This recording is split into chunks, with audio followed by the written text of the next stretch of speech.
নাটকের জনপ্রিয় অভিনেত্রী তানজিন তিশা। আগের চেয়ে এখন কাজের পরিমাণ অনেকটাই কম। বেছে বেছে কাজ করছেন তিনি। টিভি নাটকের পাশাপাশি এখন ওটিটিতেও নাম লিখিয়েছেন। তার অভিনীত বেশ কয়েকটি ওটিটি কন্টেন্ট এরই মধ্যে আলোচনায় এসেছে।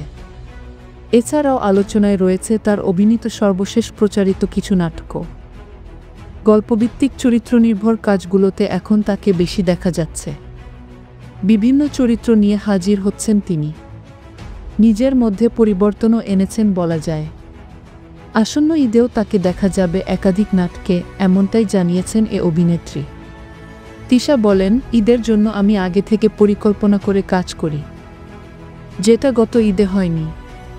কুরবানির ঈদের জন্য এরই মধ্যে একাধিক নাটকে অভিনয় করেছি। মানের দিক দিয়ে আমার কাছে ভালো মনে হয়েছে বলেই কাজগুলোতে যুক্ত হয়েছি। আশা করি দর্শক ঈদে ভালো কিছু পাবেন।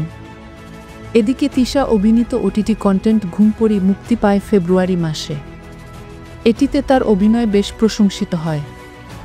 কাজটি অভিনেত্রীর বেশ পছন্দের ছিল, এমনটাও তিনি বলেছেন অনেকবার।